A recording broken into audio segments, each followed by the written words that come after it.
I had a disease, and I healed. I had a near-death experience years ago, and as I moved out of my body, I got to see that everything that I thought I was so small and contracted, and the truth was so beautiful and big and the real thing. And then given a choice to come back or not, I chose to come back. And I've been on this rampage of teaching, and what I am starting to understand is that it's always been me that's been the one learning. And I don't even really know what my question is, other than that I just have so much gratitude, and it takes me to a place where what I want to be is a really good teacher. That's what I want more than anything, is I want to be a teacher that can represent what's possible. And I keep reaching to be better and better at it.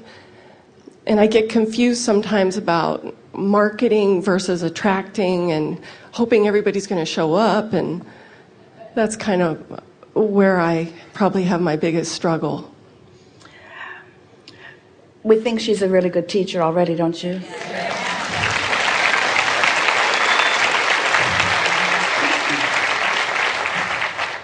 You're touching on something that is really important. It's the effort factor. And let's talk about the effort factor in relationship to the path of least resistance factor. So if you are efforting, then that means you haven't done the pre-paving work that we've been talking about.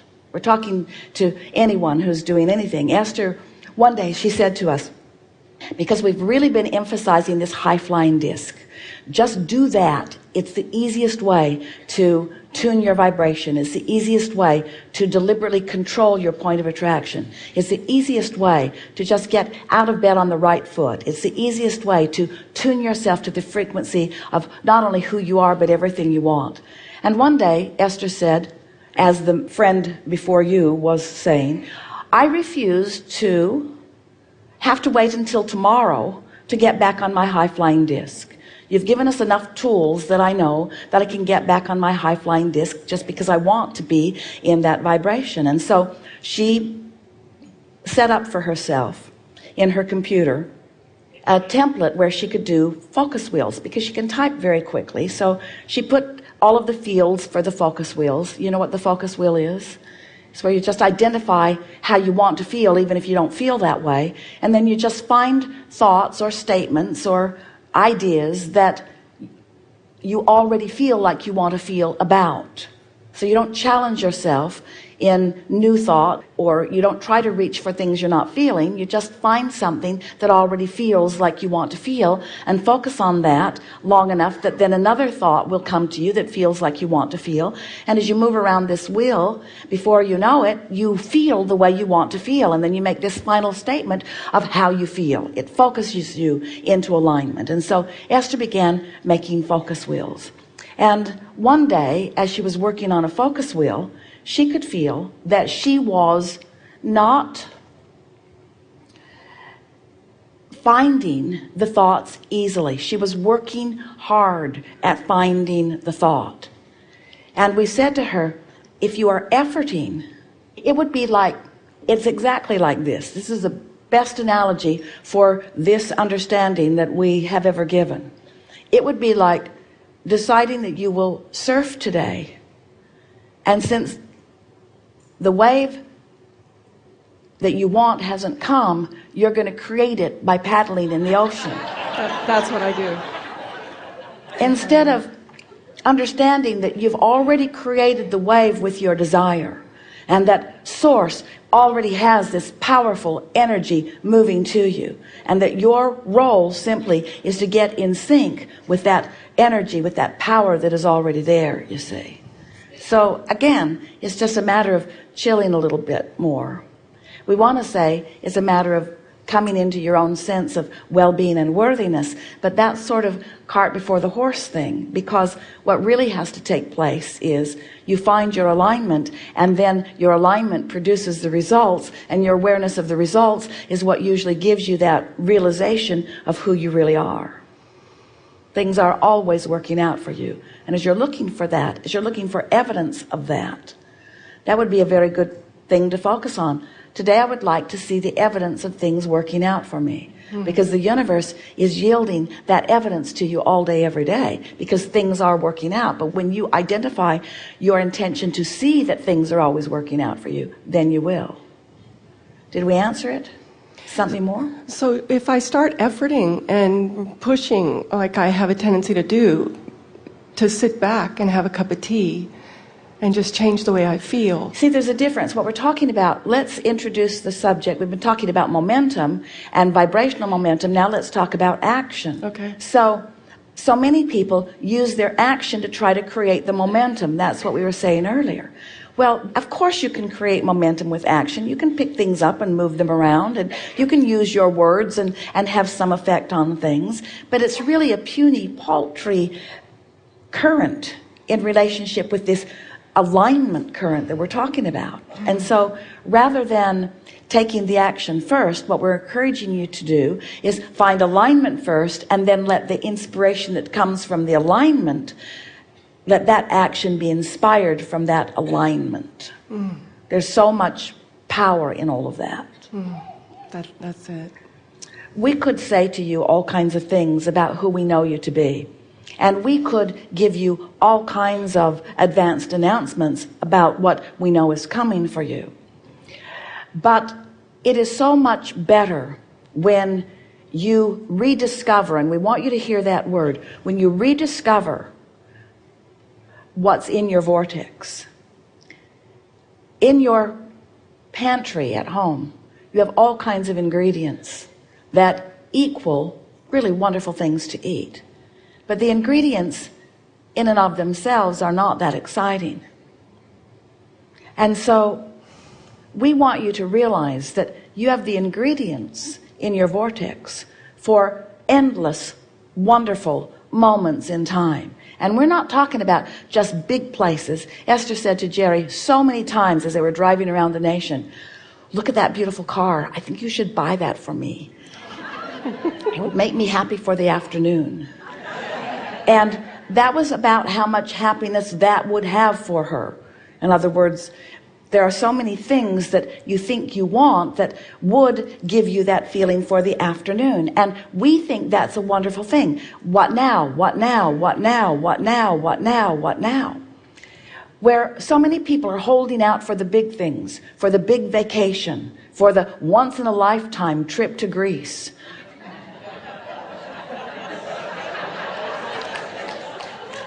for the relationship that is the end of all relationships. The string of relationships ends with you. That's how good you are. And we want you to be continually open for the rendezvous now, and the rendezvous now, and the rendezvous now, and the rendezvous now, and the rendezvous now. And we want to say to you that your vortex has enough components within it, some that were there before you came into this body, and many that you have put there since you've been in this body. And the variety of combinations that law of attraction is putting together for you is never ending. And when you're dominant, we want to almost say singular. When you're not just primary, not just dominant, when what matters to you more than all things put together is the way you feel. So much so that you're willing and ready to tune yourself and keep yourself tuned, and tune yourself and keep yourself tuned. Because it's only when you've tuned yourself long enough that you know what that tune sounds like that you can tell if you're out of tune, right? In other words, if you haven't tuned to it, you can't tell when you're off that vibration. So tune yourself, tune yourself, tune yourself, and then just watch the components of all of that come. People say, "Hey, Bram, I've written a book and the inspiration came to me. I knew what to do. I get in these spurts and snatches of inspiration, and there it is. And now I want to market it, or now I want to bring others to it. Now I don't know what to do. What should I do? How can I take this thing that I know is of value, that I want to present to others? How can I get it to the others?" And we say, write another book. And they say, no, you misunderstood me. I've written a book. I wrote the book. It was not that much fun to do, but I wrote the book. I've got the book. I have the end result of all this that I've done, and now when I take this end result and we say there is no end, you're not hearing me, Abraham. I finished the book. I finished the book. I've got the book all finished. It's done. The book is done. We say there's never done. Abraham, are you listening to me at all? Do you understand that I have this ending thing that I've come to? And we say therein lies your problem. There is no ending thing. It's you just want to keep the energy going and the energy going and the energy going and the energy going and the energy going. And law of attraction takes care of everything else. Everything else. And when you are trying to take care of it without getting the energy going, it's hard. It's really hard. It's so hard. It's not fun. But when you care about how you feel only, now others looking on who are still dragging things around from place to place, others who are watching you taking the path of least resistance way out, oh, you lazy, easy looking for person, they may criticize you because they would like you to sweat as much as they are. People want you on their vibrational disc. Otherwise, they can't relate to you and you can't relate to them. Esther would say, I want to talk about this. I want to know what you think. And Jerry would get that grin on his face and say, I don't think you want to know what I think. I think you want me to agree with you. And that was pretty much true. So what you're really wanting to do is tend to your own vibration, find agreement, singular agreement with who you really are. Get that momentum going in such a way that law of attraction then brings those who are ready for that which you are. So awesome. Yeah. I wrote a book. It's like you were inside my head. Really? Really? You knew that. Who knew? Oh, we did. You're all through it. I wrote you all through. I sent you a copy, but I now need to write another book. We never read your book. We don't read your books. No, but you were in it, so I just appreciate that, and I have to write another book. That's what it is. I get it. Just keep flowing. Just keep flowing. This ties in with what you were saying earlier. If you just keep bringing it in from source and flowing it out, bringing it in from source and flowing it out, bringing it in from source and flowing it out, those who are in a vibrational place of receiving it will, and those who are not quite ready will receive it from someplace else. But if you focus upon what they're doing, and what they're doing is on a different disc, now you're joining them on the different disc. The epiphany that Esther has discovered and experienced and is enjoying more than almost anything else, maybe everything else put together, is a realization of how much futile time, how much wasted time, how futile it is to try to get anybody to get you, to try to get anybody to understand you. Because if you're trying to get them to understand you and they're not, they're in a different vibrational frequency. She realizes that it's not a language barrier, it's not a cultural barrier, it's a vibrational barrier. And it's not a barrier, it's a law of attraction based universe. And so pick your frequency. Pick the frequency that feels best to you, and expect, because you can, that law of attraction will yield to you those who are a vibrational match to you. That's so great. And then you'll live happily ever after. That's great. Yeah. That's so great. Thank you so much. Really good. Thank you so much.